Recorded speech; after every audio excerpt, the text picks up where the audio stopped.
नमस्कार, आप देख रहे हैं ज्ञानपुर एक्सप्रेस न्यूज। मनीष पांडे के साथ इस वक्त की सबसे बड़ी खबर भदोही से। भदोही में 92 परीक्षा केंद्रों पर 53,275 परीक्षार्थी देंगे परीक्षा। भदोही में माध्यमिक शिक्षा परिषद की बोर्ड परीक्षा 2021 को नकल विहीन व शांतिपूर्ण संपन्न कराने की तैयारी में जुटा माध्यमिक शिक्षा विभाग।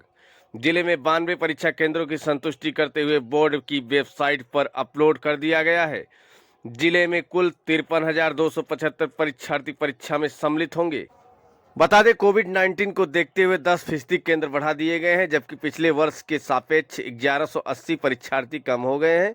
बोर्ड से कटे हुए माननीयों के विद्यालयों को भी केंद्र बना दिया गया है।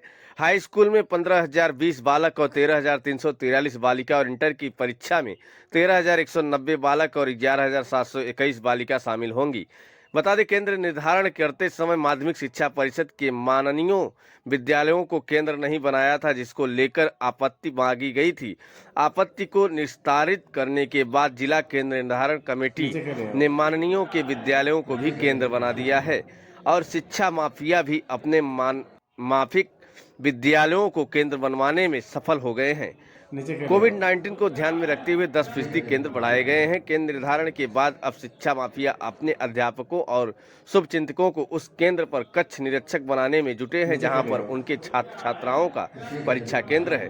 परीक्षा केंद्र बने कुछ विद्यालय ऐसे लोगों को भी अपने यहाँ का अध्यापक दिखाते हैं, जो न तो कभी पढ़ाते हैं और न ही उनको शिक्षा से लेना देना है, लेकिन फिर भी नकल के खेल में कोई कमी न हो, इसलिए परीक्षा केंद्र पर निरीक्षक के तौर पर अपने आदमियों से कार्य कराते हैं। साथ में कुछ घालमेल और देखने को मिलता है कि जो अध्यापक जिस विषय का जानकार होता है, उस अध्यापक के कार्ड पर दूसरा विषय लिखा होता है।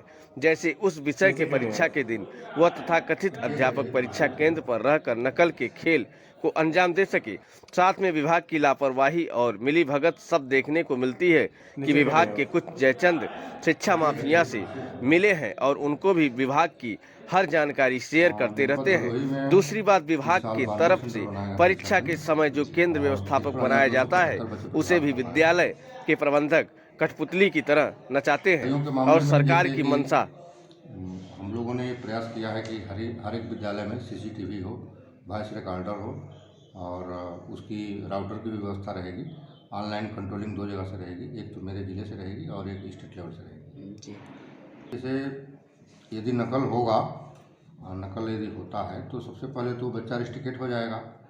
और यदि कोई ऐसा अपराध करता है जिससे कोई मान लीजिए कॉपी लिखने का या पर्चा से संबंधित कोई काम करता है, तो उसके अंतर्गत जो है बेसिक कार्रवाई भी की जाएगी। इसका कारण ये रहा है कोरोना, कि 10% सेंटर बढ़ाए गए कि बच्चों की यथासंभव सोशल डिस्टेंस मेंटेन किया गया। इसके मुख्य वजह लोगों के आर्थिक कारण भी हैं, क्योंकि इसमें फीस जमा करनी पड़ती है और वो फीस जमा करने के लिए भी कुछ बच्चे जो है सक्षम नहीं हैं, क्योंकि कक्षा 8 तक की जो पढ़ाई होती है वह जो है निःशुल्क होती है और हाई स्कूल इंटर की पढ़ाई जो है उसमें सशुल्क होती है, उसमें फीस ली जाती है सरकार के नियमों के अनुसार।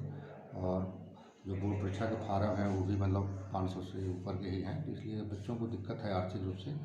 इसके अलावा कोरोना काल में भय के बस भी कुछ बच्चे नहीं पढ़ने मतलब आए हैं।